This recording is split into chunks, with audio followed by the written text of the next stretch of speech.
While a variety of instructional methods designed to teach creativity have been proven successful, the most appealing in recent years has been within the movement toward teaching 21st century skills, which manifest as part of a project-based learning environment. You can't teach 21st century skills out of a book. You've got to get kids involved in a self-selected project that they can become motivated and enthusiastic about.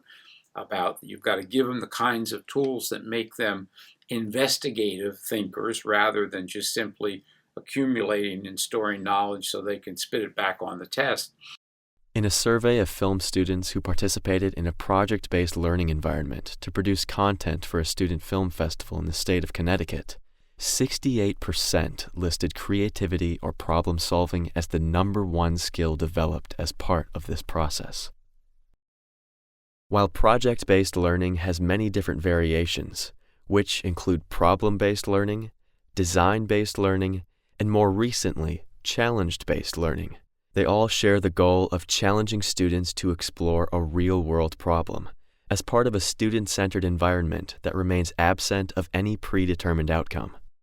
So generally, they are real-world problems.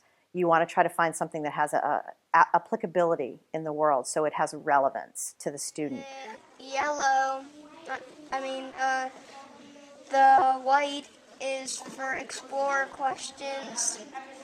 The light blue is for constellation. One appeal to project-based learning is the need for students to problem solve and think independently in order to generate their own ideas as part of a meaningful process of creative problem finding.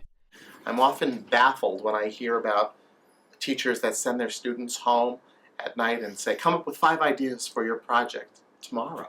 And what a disservice we're doing to students by not letting them experience problem finding, looking at resources, evaluating options, thinking about the choices that will make them successful. When implemented correctly, not only do students have an opportunity to generate and explore new ideas, but during the implementation process, they also can self-select the areas that most appeal to their own creative skills and interests. And this has a long-lasting impact on a student's creative path in life. The longitudinal studies that we've done of kids over decades have shown when children get involved in highly creative, productive, project-based learning work, they're more likely to seek out that work in the future. They're more likely to do projects at home, to seek work that is more creative.